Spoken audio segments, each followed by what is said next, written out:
Welcome to Innovation Leadership. I'm Jess Larson, back with one of my favorite co-hosts, Mr. Brad Johnson.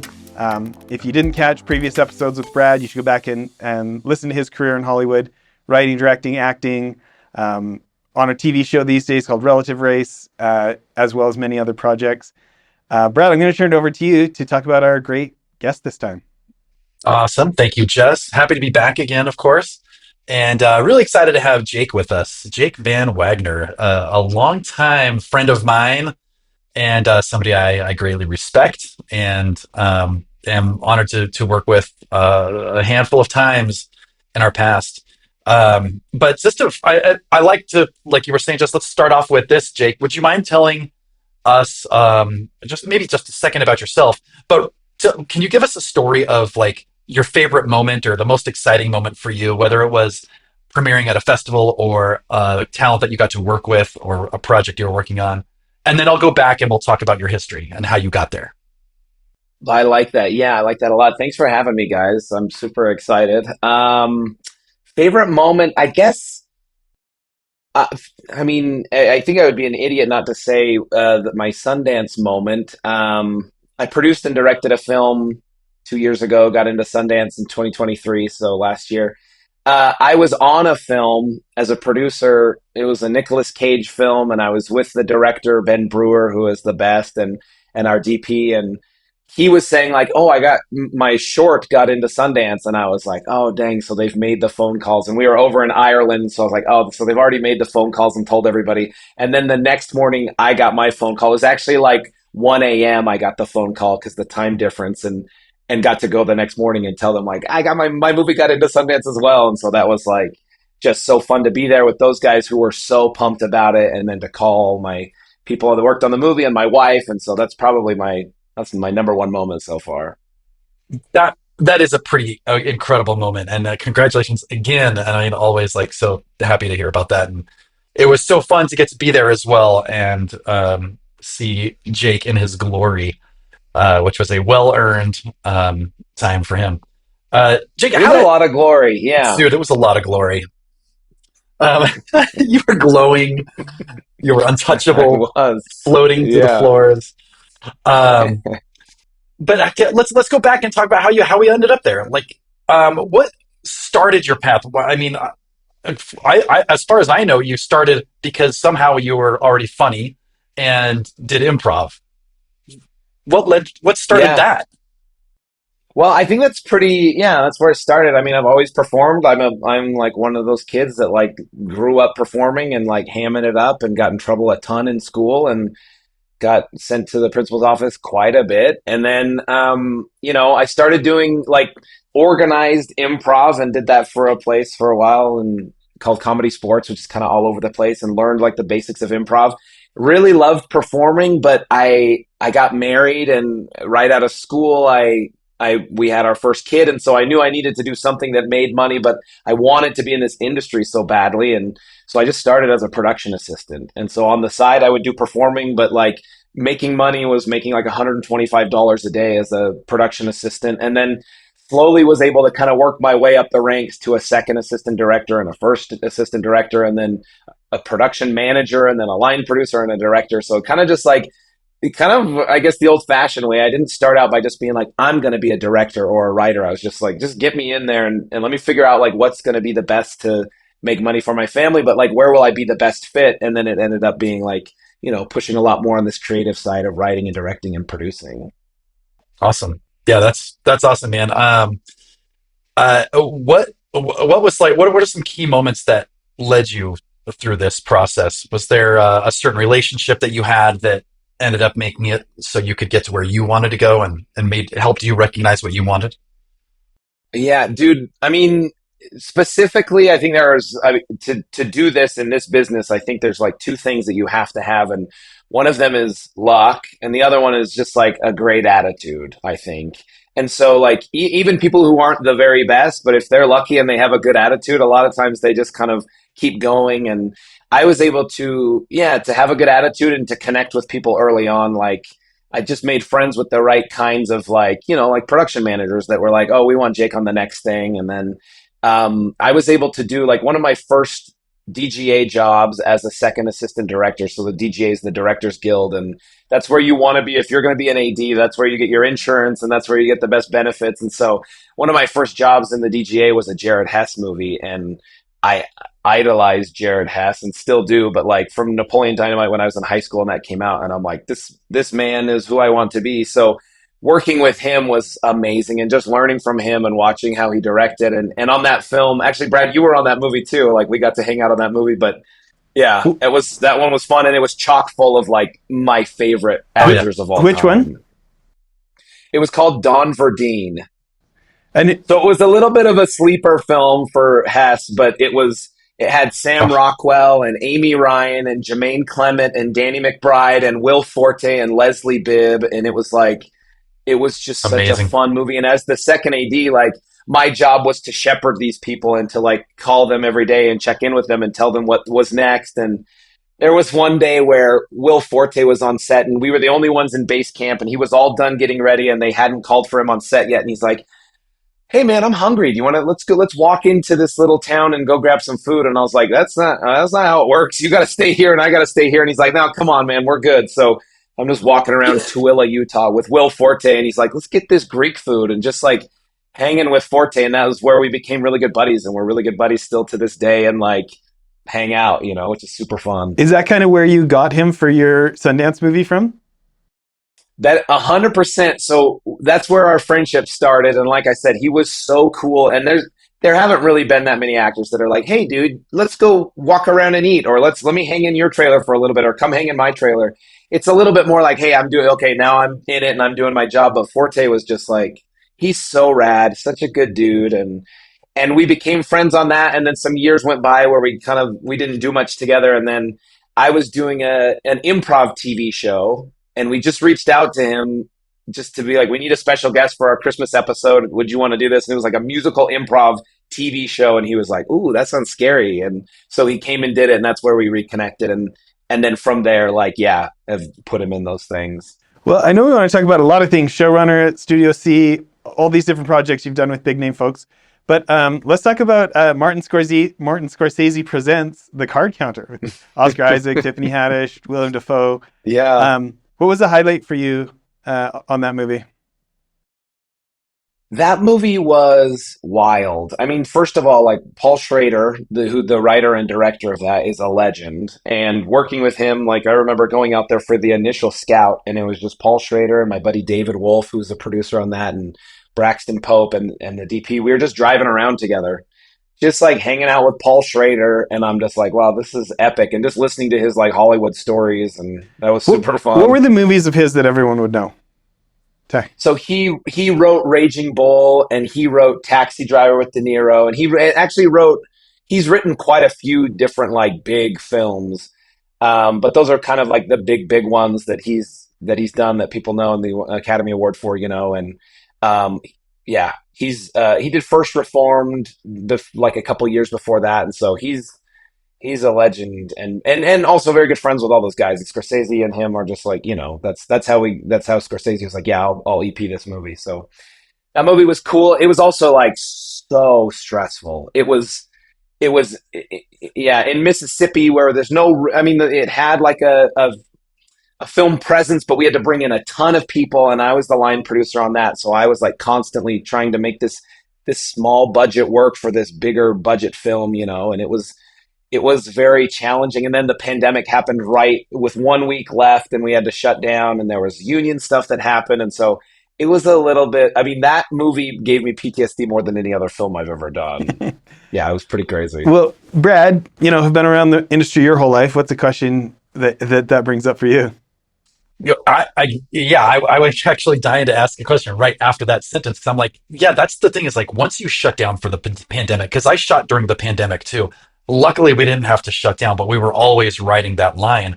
How do you ever pick up and finish after shutting down? I mean, I think because of how far we had gotten, it was like we had to go down and we had to figure out like, okay, what are the rules going to be? And David, my buddy David, who was producer on that, he's so smart, and so like working together and figuring out like, okay, what are the logistics and how does this work? And luckily, I mean, before the insurance, because insurance, there was we were covered by all that. So it wasn't like we're like, we got to go find more money. It was like, well, the policies didn't exclude COVID at that point. So we were able to like, have insurance cover that. But it was like, what are the policies and what's the logistics? How do we do this? How do we get Oscar Isaac back and Tiffany Haddish back and Ty Sheridan, like getting those guys back in their schedules, and Willem Dafoe was like a little bit of a nightmare. But I think just because of like we had already done two films right in the middle of the pandemic, like literally like 4 months after that, we kind of had a good rhythm of like, okay, we know the protocols, we know the rules, like we got the unions on board, and just were able to like put those little pieces into place for those last 5 days of shooting. Awesome. And then you finished up. That's an amazing feat. So well done. Yeah, it was wild. Yeah. With that cast, or maybe with other cast, do you have any other people like that that you really connected with on their projects? I mean, luckily, I think most people have been really cool, and it's been really fun to work with some of these bigger people, like Oscar and Willem was crazy in like the best way. But we were shooting a night, we were doing this night shoot, and it was like 3 in the morning, and there was we were in this real neighborhood, and we were in like there was a suburban waiting outside. And if you work in films, you know that like, okay, when I'm done on set, I go and jump in the transpo vehicle and they take me back to my trailer. And a lot of times there are these suburbans.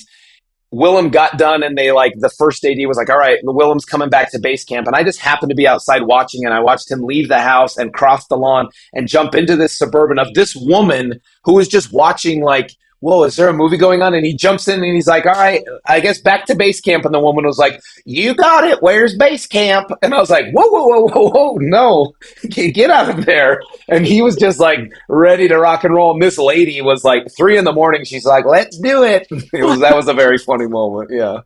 But all in all, like people have been pretty chill, and the stories of the people that weren't chill, they kind of like leave your mind because it gets Yeah. replaced by the cool people. But that's, yeah, Willem was rad. Tiffany was awesome. Ty was great.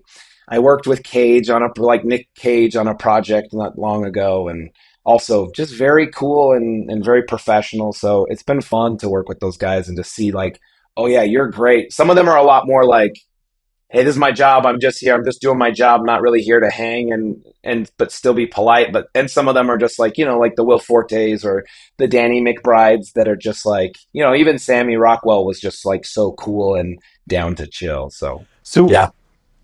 sorry, I get excited. Go ahead. Go ahead. Well, you think about, for so many folks not in the industry like you two, those people, they just exist on TV. They're not real people. Do you know what I mean?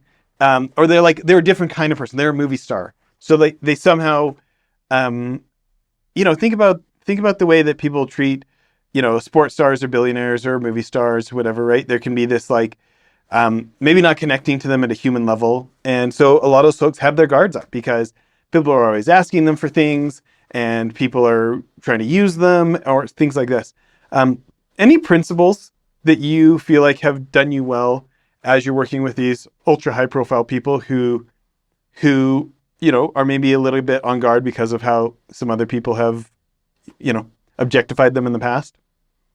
that's a really interesting question. And I think for me, it's just been, you see people kind of have like this like stars in their eyes, or like be very excited when someone like that is around. And it is like, you want something from me, and you can feel that. And I think the biggest thing for me is just like, just being authentically like, no ulterior motives, and we're working together. And this is like the start of it really is. And I never go into one of those situations being like, gosh, I really want to connect with them because like this is going to be so good. It's more just like, with Will Forte or with like Terry Crews. He just came and did an episode of my TV show that I'm working on, this sketch show, and the connection with that was so instant and so easy because it was just like there was nothing. We just were like, oh, we gel, and sometimes you gel, and sometimes if you force it, it's very apparent. And so for me, it's just like I'm in this to be like, this is our working relationship, and if it happens to be that we connect and we become friends, then that's great. But not ever trying to force it, and really just like no ulterior motives. Like if you're just down to be like, you're amazing, I love this. This is such a great working relationship. It can go further or it can stop, and just being cool with that. Yeah, Brad, I actually want to ask you the same question. I mean, obviously you've got high profile friends and family members, and like think about like directing Danny Glover or something. Like what would you tell people who are maybe Maybe there's a CEO or a fund manager listening today who they're about to get their first like celebrity endorsement for their brand, or trying to do a deal with someone really high profile like that. Any principles or thoughts that you would add to what Jake said? No, no, but I just want to agree with exactly what he's saying. It's like everybody that I worked on that movie I did with Jake that I was helping on with. I got to know Sam Rockwell super well, and he was, he's such a legend. Um, but that's the case. Whether it was Danny Glover, that movie I produced, I didn't direct that one, but I produced that one. But whoever it was, the thing that is always interesting is if you just treat them like people, then it's like, oh, great, we're all just people, and that's how it goes, and you become really good friends if you can do that. It's just the hard part is when you go into something and you've got all these preconceived notions of this person's untouchable and difficult, or whatever it is. If you just go in and just be a just be a friend, whatever, just be normal, it's great. And it's It yeah, sounds so simple, right? And yet it, It yeah, does sound it sounds so simple. simple when Yeah. both of you say it, and yet yeah, it's tough. so many people aren't able to get themselves to be normal. When Yeah, I've hung out with you, Brad, and other folks, and so I've been able to see a number of those interactions when people just can't get themselves to be normal. yeah, yeah. It's a funny thing. And I think that's probably like what, that's why like it differentiates and it makes it easier for someone to be like, I'm good on that. I'm okay. Or to be, to be like invited to hang out and to be a part of their little circle. Yeah.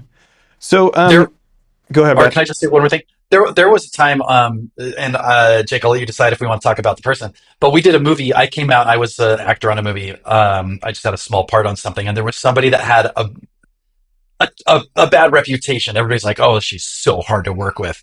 But when I get there, and you guys are like best friends, and she was like super cool, and you know what I'm talking about? I'm trying to remember. There have been a few who are super Yes. difficult, but some very cool ones. But But this one was I'm okay. trying to remember what it I'll was. just Yeah. say it, and then if you don't like it, we'll cut it out. But Jackie and Ryan, and Yeah. she ended up being like the Yeah. coolest, like super cool. Totally. Yeah. Yeah, So I mean, that's a good example of the opposite of like, people with a negative perception. But yeah, Katherine Heigl was on that, and I was a second AD on that as well, and that was me a lot of times interacting with her specifically, and her texting me being like, "Can you go help my dog in my tray? Can you just go let my dog out?" Because she had like this mangy little like Chihuahua, like rescue dog, and so, but she was very sweet, and that was like, yeah, that again, like the preconceived notion of someone and having that affect like the way you're going to interact with them, and I really firmly believe that if I'm just like, you are a human and I am a human, and the yeah. more we can just acknowledge that, the easier it is for us to connect and then like move forward with a relationship. Yeah, totally. Um, Brad, where do you want to go next? Um, actually, this is something I wanted to talk about a little bit, especially because you've gone through the ranks, Jake, and you are putting your own stuff together more and more now. Can you talk about how your relationships with what you've done? Because and plus, I just love that you did some stuff with oh my gosh, what's that show in New York? Impractical Jokers. Thank you. With the work you did from Yeah. Impractical Jokers, how did that influence you? And then how has using that and those relationships helped you get your movies greenlit? Yeah, that's a good question. I feel like everyone needs to, because I'm not from Utah where I live now. I'm from Colorado, and I never expected in my life to be like I'm going to live in Utah the rest of my life, but I will because I just love I love the mountains and I love where we live and I travel all over anyways. But one of the things that I felt like I was here when I went to school and then here in Utah, and then I feel like you got to leave and you got to go out and you got to experience something. And I was very fortunate to be introduced. One of our buddies, who Brad is also very good friends with, McLean Nelson, he introduced me to James Murr on Impractical Jokers, and I went and did a pilot that I was in. That I was one of the cast members in, and met him and Joe Gatto, and we really hit it off. And then they're like, "We're looking for writers. Do you want to submit a packet?" And so I put a packet together, and then I ended up being hired as a writer on the show. And so I moved my whole family out to New York, and just I would credit a lot of like my my future changed dramatically after getting on that show. And not necessarily because it was like, whoa, now you've made it, because it was still like a struggle. And I didn't, the rate was so low. And I was like, luckily I had made a film with a buddy and was making good residuals off of that movie to help supplement what I wasn't making in New York at the time until that finally shifted. But working on Jokers, it's like a huge show. And it was like, taking off. It had taken off, but it was like still on the rise. And so working with the Impractical Jokers and becoming friends with them, and also working in a real writer's room with a head writer and supervising writers, and just like pitching ideas constantly and then writing jokes. It's literally like it changed what I know about this industry and how to survive in it. And that was just like opening my mouth, sharing ideas, even if they're bad ideas, just being confident and just being like, yeah, we're going to pitch 20 ideas and maybe one of them we're going to pitch to the Jokers afterwards. And so just like pitching constantly and having that mindset of just like, that's not the idea, but how do we take that and turn it into something that could work? That was really helpful. And then after working on that show for 2 years in the writer's room, I got moved to be a producer on the show and to be a post producer. And that also, again, gave me this huge peek at like how television works from beginning to end. Because now I was a writer and then I knew production already very well. And now I'm in post and I'm watching the edit and I'm giving notes to the editors and I'm punching up jokes in the edit and I'm figuring out like how to make things funnier. And so that experience on Impractical Jokers, that shaped like literally where I'm at today. I would not be without that experience, because it just gave me the whole view of like how television works, how production works, and on a very high level, for like one of the top shows on TV. So that was really amazing to do. And since then, like coming back, it just gives you credibility. People are like, oh, you were a producer on Impractical Jokers, and now I know that you can do things, because that is a big thing. That's a real thing. And so that really did like snowball some of these other projects. And I forget about it too, because that was like 6, 7 years ago now. So I don't go around being like, yes, I was a producer and a writer on Impractical Jokers, because I've moved on. But when people see that, they're like, oh my gosh, that's like the thing people want to talk about most. So I think that experience really like kind of shaped me as a filmmaker and as a producer and a writer, and gives a little bit more credibility. Yeah, for sure. That was awesome, man. It was awesome seeing you do that. I love to getting to come by there and check it out. Dude. So fun, so Yeah. fun. And it's fun to watch you progress and continually progress. And along those lines, can you share a little bit about what you are doing next, and what do you want to do next? Yeah. So my Sundance film, it's like a sci-fi family film. It's not a kids movie, but it's like a four quad movie, they call it. It hits all the quadrants, all the different ages and the demographics of like, grown up and kids and men and women, and it's just a fun like family film. And I really love that genre. That's a genre that speaks to me. I really love, like, Steven Spielberg is my hero, and Robert Zemeckis. You see this Back to the Future poster. I mean, it's my favorite movie of all time. And those storytellers from like the 80s and 90s that just like focus really heavily on heart, like those are things that I'm most pumped about. And so Aliens was that, and I've got a couple other films that are same in the same world as that, as far as like the heart and adventure and coming of age. I just really, those things speak to me. I also I have this, Jess. I know you mentioned before that you were like, the Bourne movie. Like, you got, that's like a thing for you. Like, I love those movies. I love Doug Liman. Like, he is amazing, and the stuff that he does is so fun. He's a great director to like pattern after. Action films are very fun for me, and so with a buddy of mine, Ken Clark, we wrote an action script, and it's set in Malta, and we're set to go and start pre-pro on that in January. And so that's like a fun action, adventure film that's going to be very cool. That's like kind of the next thing that's on the horizon right now. Are you able to say anything about like who you're working on it with or anything? Or it's too soon?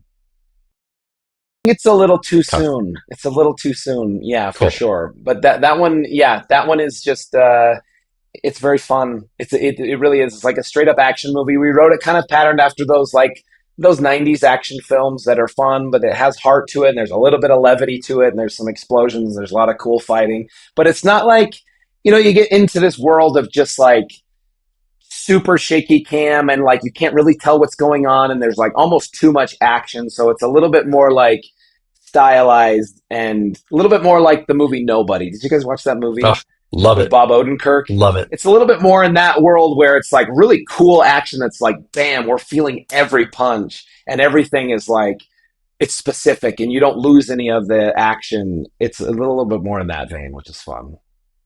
Fantastic, man. I love it. Jess, do you have anything else you wanted to add to that? I just want to talk about the money. So, you look at what a interesting situation Hollywood is and independent film is, and when it comes to financing and investing, and there's so many horror stories of where it wasn't just that people lost their money on something where it was a known risk; it was somebody who was doing something shady or something, right? And then you have these standouts. We were talking about that movie, the Ellen Page movie Juno, the other day, right? Or a Napoleon Dynamite, or there's also these like huge success stories. I would love to hear, Jake, what's one of the rookie mistakes and what's one of the principles of great fundraising when it comes to feature film? I think that one of the rookie mistakes that, I mean, it seems obvious, but I guess that's what makes it a rookie mistake. But like going in with the confidence that the movie is going to make its money back. And like going in and kind of like selling that this is a home run, this is a can't lose. Because I think that's how I started. And when I've had so many ideas over the years, and I'm like going in being like, this is a no brainer. Like this one will succeed. And that's like nonsense. Like my whole mindset now is completely, and I've had a lot of successes in films that I've produced where they have gone very well. And so I can Like say with which a ones? track record of like, I mean, like my very first film that I produced was called The Saratov Approach, and we made that movie for like 125 grand, and it made, I mean, 500% of that. Like we made like over 2.5 million in the box office on literally $125,000 investment, and that's huge. Like that's a huge return on investment. And I think also like the sales, like Arcadian, like I was an EP on that, and that one also the sales on that one were really good. And same thing with Card Counter, like the really great sale to focus on that. So I've had those successes, but then also some of these smaller films where I'm like, we're making this for a low budget and this should be a home run and a no brainer, but it doesn't happen for whatever reason, you know? So I think my mindset has gone from like clearly being like, how could this fail to like, oh, I would expect it to fail, but these are the things we have in place. This is how we're trying to mitigate that. And it's a great project and it feels like it could be a home run, but it is, it is not, no, there's nothing guaranteed. And I think that's a rookie mistake that I've had to overcome to be so confident in like, how could this fail? Because they do. And like you said, like there's some things that are out of your control, but um, I think no matter what, like going into a film with the attitude of like, it's risky, but that's kind of always what I would say. It's risky, but, and then try to have as many buts as you can to back that up. I love it. Brad, same question. You raised a lot of money for film and television and different things over the years. Yeah, just to add to that, because it is so entertaining to think about this stuff and the way you have to analyze a project because like you were saying, Jake, it's not it seems like, and it's hard not to fall into the trap of like, oh, we're making this for so cheap, it's gotta make money.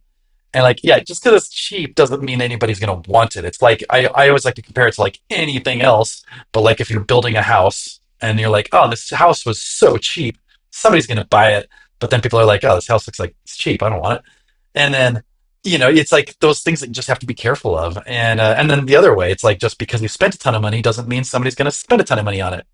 And it's really, you really have to look inside the pages. I mean, that's why it's so important. That's why people pay so much for a good writer or for a good director and for good actors, because it's like you got to get inside of it, see how it all fits together, see what's working. And then the name of the game is mitigate the risk. It isn't like, oh, this is a guaranteed thing. It's like, we're just going to do everything we can to mitigate the risk.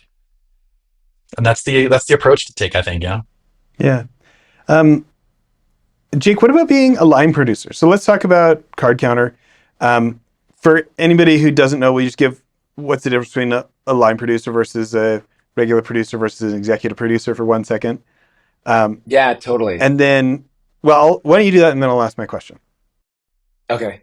Basically, a line. So, executive producer oftentimes is the bringer of the money. The producer is the person that like put the project together and kind of connected the executive producer to the material.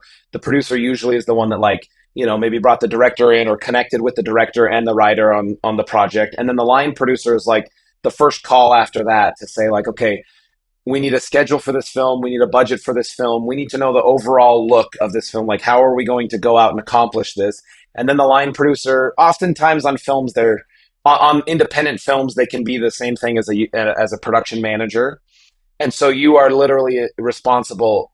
You're the boots on the ground making the film happen. You are literally the person that is every single aspect of the film is yours, and the creative is more with the producer, and the overall look and feel is with the producer and the director. But actually accomplishing the film is the task of the line producer. Yeah. What do you feel like is maybe one of the most important skills for that?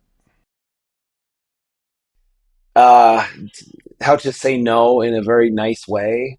Um, it's like it's very yeah, and being like a therapist to everyone, really, because you are literally everybody. Everyone hates you, but everyone has to love you as well. Like you are the bearer of all bad news and rarely good news, but you have to be able to like not take that kind of stuff personal, and also be like, this is the parameters we have, and we can't go outside of them. And so figuring out like how creatively to make things work, and sometimes things go off the rail and the director's like, I want this and I have to have this and it's not in the budget, so you're like, great, well then this part has to be taken out of the budget to make that work. So I think the biggest thing to for that position is like thick skin, and just like being a very good diplomat and figuring out how politically to make things work within all the different departments. Yeah, I know you said that kind of tongue in cheek, like about saying no diplomatically, but let's talk about that because so many people aren't good at it and they make enemies. Um, if you were going to peel back the onion, just one more layer on that, do you have any philosophy? Do you have any approach? Do you have any go-to things that help you when you know they're going to be really disappointed, but you also know that it's not right for the bigger picture?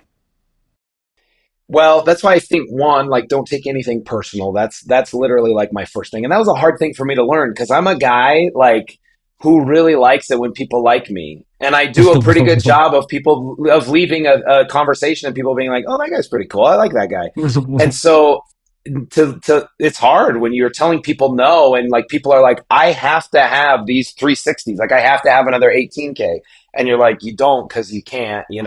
And that person leaves being like, I freaking hate that guy. That's hard to do. But also just remembering like, one, it's not personal.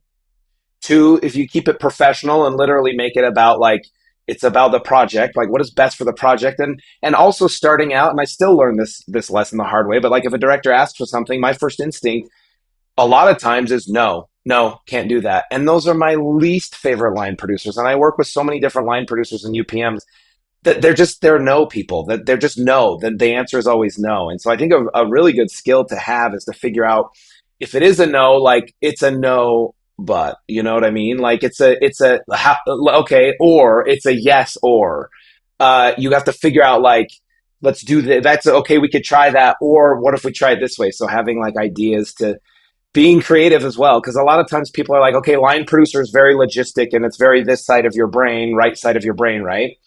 And you have to be able to be more creative. And that was another thing where I'm like, I hate this job because it's so like logistic and no creative. But then I learned like, oh, I hold a lot of creativity as well, because I can be like, hey, what if you don't have a techno crane for this day, but what if you figure out how to do it with a drone for like a third of the price. And so I think like those are kind of that was a little bit of a messy way, but like there's some good principles in there. Watch that part again and you'll be like, oh, that was genius. Brad, I see you laughing. What ideas does that bring up to you? What questions does that bring up? uh, no, it's just funny because it's true. It's like it's such a tough position, and Jake has always been so good at that because he understands all understands production, and it comes into like creating and stuff. Because when you're trying to make the things, we're just trying to make the best thing we can. And so if somebody comes and says, I need some more money for this, you're line producer has to be able to say, okay, how does it make sense? Does it really help? If so, where can we take away from? Like Jake was saying, you've got to get creative and be like, all right, we have to do this differently. Then you don't get to explode a helicopter anymore. Instead, it's going to be a bicycle accident, and you got to just weigh these things out. But it's really fun to watch, because you have to make it all. It's got to make sense in the end, and so it's fun to think of like how you can play that game of where you can pull to make something else happen. In many ways, it does feel like a startup, you know, or or really any investment where you're Yeah. coming up with something new. It could be real estate development of like there's unforeseen complications, there's unforeseen new opportunities that you didn't realize, but something else is gonna have to give in order for us to take advantage of this opportunity. And creativity on the fly and lots of moving pieces and lots of people with opinions and sometimes people with a lot of passion feel very strongly about their position um, and like the dollar can only be spent once and it doesn't come back. And being the wise steward of money, but also realizing the times when overspending on something a little bit for the relationship to work, but then not letting that get away from you either. And it feels a little bit like a balance beam in a few different directions. Yeah. I do think like that. I say this a lot. Like improv, I love improv, and I still do improv a ton. And the first principle of improv is yes and I feel like when you understand like the yes and works for every single aspect of life, by the way. And I have taught tons of like corporate retreats and like business people who are just like, no, I can't do that. It's the principle of yes and of accepting the idea and figuring out the way to make it work. And like when a director comes to me and they are so passionate about a thing, it is figuring out like, okay, yes, and this is how we'll do it. You know what I mean? And it's my job to take what this person wants and make it work. And yeah, and recognizing also like when it is like passion and it's guided in the right direction, or when it's just like I want that, and then like differentiating the two. But I've had lots of experiences where I think it also comes from trust. Like when a lot of times the line producer is the enemy of the director, and that's unnecessary because I feel like in my relationships with a lot of the directors that I've worked with, when you have a good relationship, you trust each other, and the director knows that when they speak to you, you're going to recognize like this is one of those ideas that yes, we need to do. Or they realize when you push back, like, okay, as the director, I need to be more creative now than to like keep pushing on this. So it's a lot of trust. Yeah. Yeah. Well, my wife is a Hallmark movie fan, and I know you just did your thing with the NFL team, the Kansas City Yeah. Chiefs. Maybe before we get to that, though, my kids are diehard Studio C fans, and for anybody who doesn't know, they have like 3 billion views on YouTube. And I was in getting ready for this, I was just clicking on it, and I saw like a short with like 75 million views, right? Um, Yeah, dude. how long have you been at Studio C, and who are some of like the who are some of the most notable like guest stars you've had? So I just hit my fourth year at Studio C, which is wild because it was a thing that came out of nowhere. I didn't know they were looking for showrunners. I knew that they had kind of changed over. There was the original cast all kind of left, and then a new cast came in, and they had a showrunner. And in my brain, I'm like, great, have fun, guys. That's a fun show. And then they approached me. BYU TV approached me, and they asked if I'd be interested in running it. And so I was like, I'll be here for a little bit and just see how it goes and then keep going because I've been doing a ton of features and like developing a bunch of television and I really love it. It is like the best job. It's all of those worlds put together. It's the logistics, but it's also like so creative. And I get to like be in every single pitch meeting. Like they're pitching me ideas for sketches and I'm like, yes, no, yes, no, yes, yes, yes, and you know, and then get to direct so many of the episodes. I direct almost all of the episodes. And so it's really like it's a dream job and it's so fun. And it's yeah, I think as far as like the guests that we've had, we bring my buddy Will Forte on. He's so rad to come and do it. And he's done it twice now. His second episode will air in like March. But we had Jack McBrayer from 30 Rock, who's so fun. He's so funny. We had, like I mentioned, Terry Crews.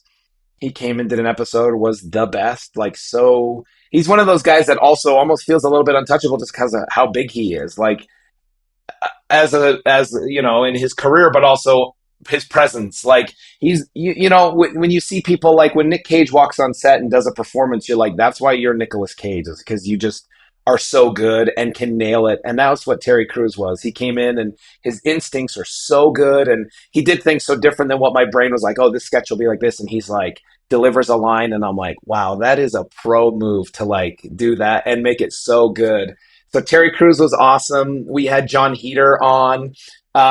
They had Keenan Thompson was on right before I came onto the show. So guest stars are a thing that we're really trying to like convince BYU TV, like, this is so fun when we do this.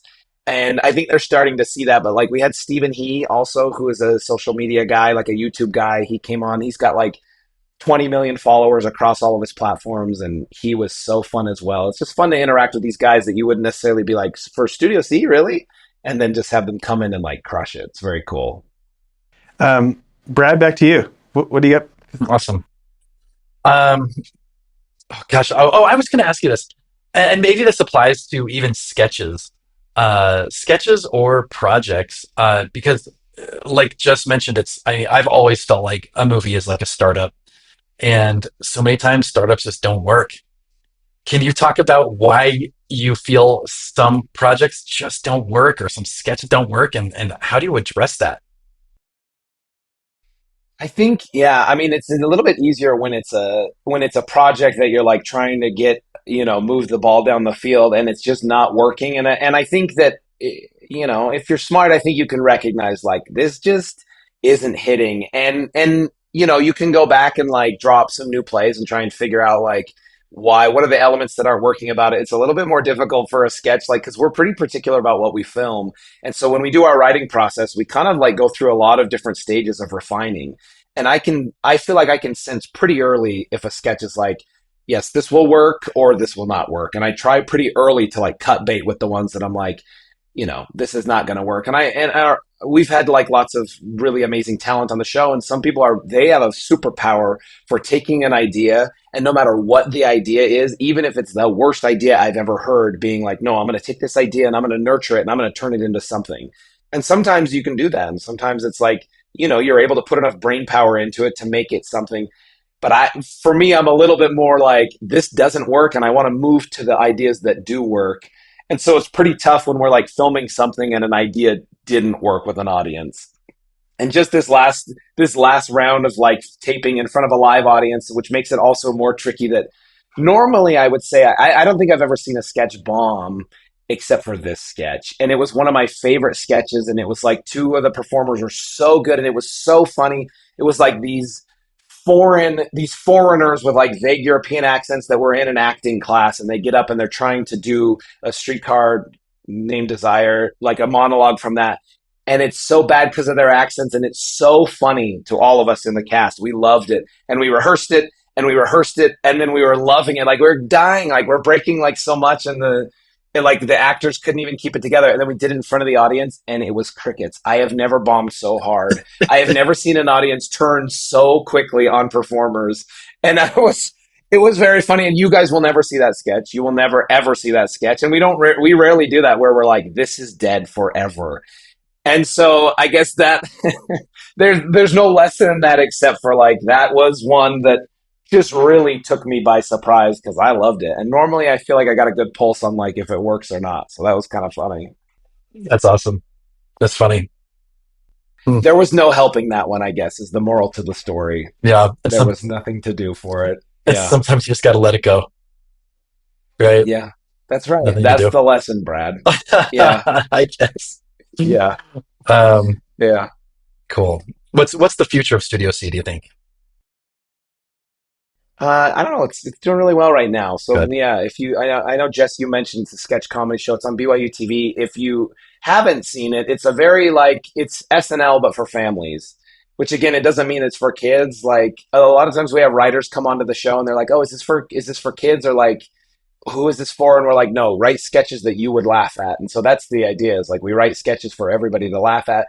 But it's really nice that anybody can sit down and watch it, and it's never going to be like, Oh, that was risky. It's just like comedy as in its purest form, and it's doing really well. Like it went through a couple of different upswings and downswings, and right now it's just like, just like you said, it just crossed 3 billion views, and we have our all of the platforms are taking off with everything, and 75 million views on one of our latest videos, and so it's doing really well, and it's a fun show to check out.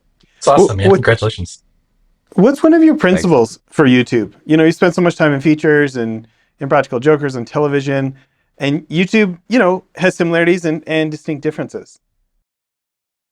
Yeah, and then that's an interesting question because it is changing quite a bit. Like they're constantly like changing their algorithm, and they're changing like, okay, now we're gonna do shorts and it can only be 30 seconds, or now it's only 60 seconds, where now we're gonna play around with 10 minutes, and then you're back up to like what a regular YouTube video was. And so I think a lot of times we are chasing like what is chasing the algorithm. One of the things that we've learned is really like just jumping on topical things. That's always I think been important for to stay relevant, but it's hard for us because we film, 8 months before we ever put anything out. So it's very difficult to jump on a trend. But what we have now is a catalog full of sketches over the years. And so that's where we like now, if something comes up during the debates or during whatever the Super Bowl, we just go and pick those sketches out and start like dumping them into the algorithm.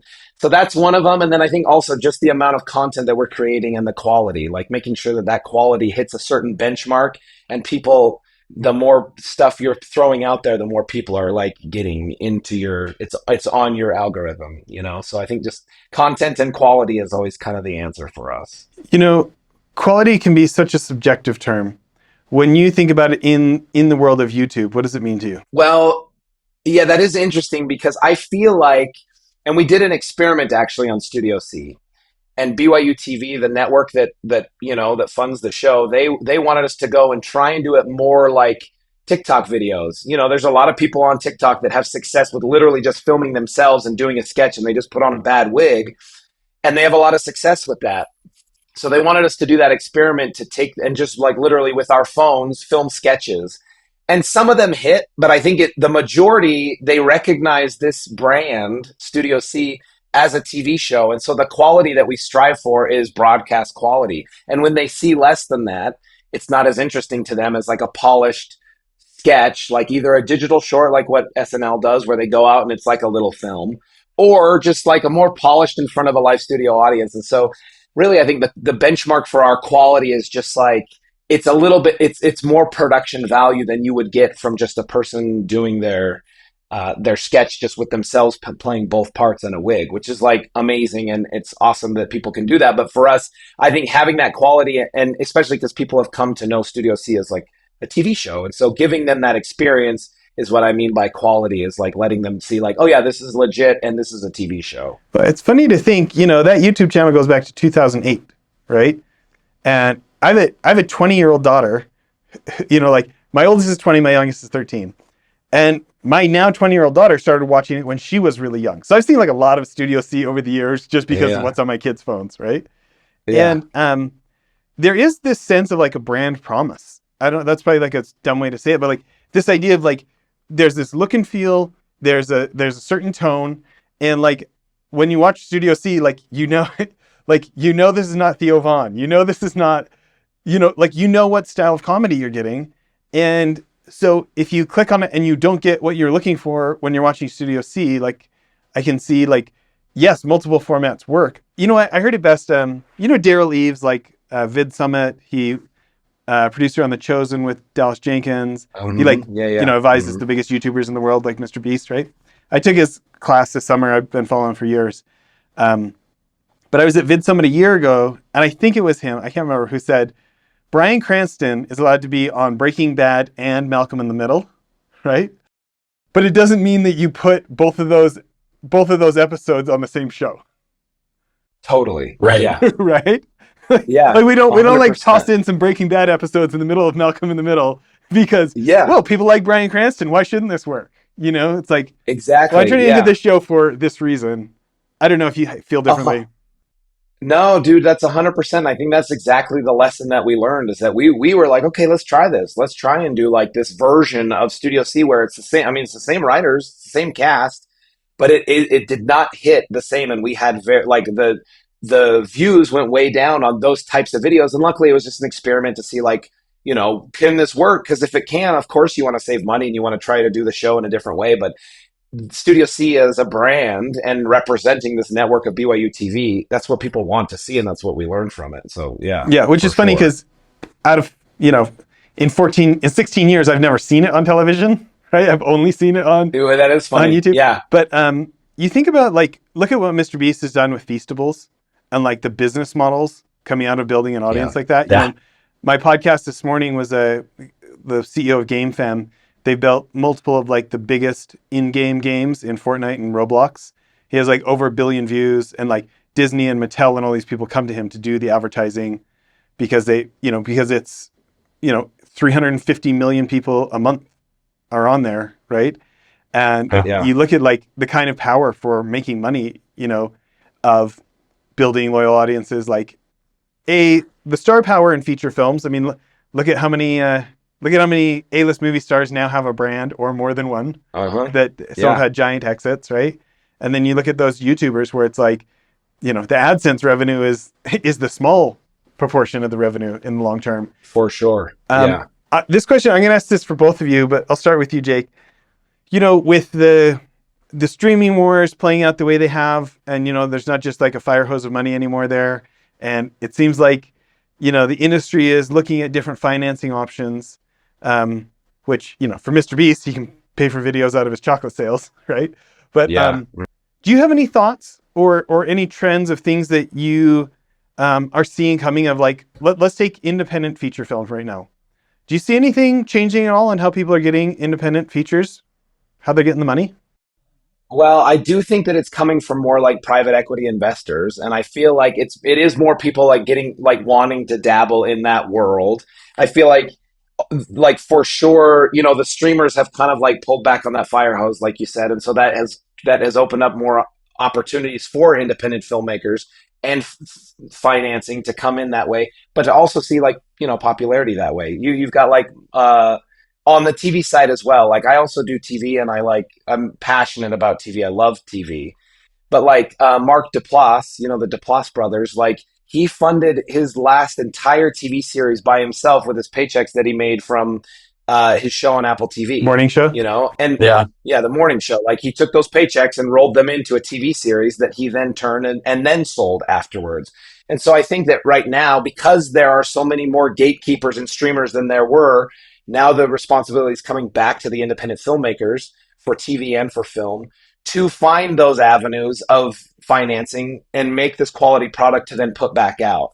And also YouTube, by the way, they are working on this new model where they are rewarding longer videos now, up to 30 minutes. So they're trying to get into the television game right now as well.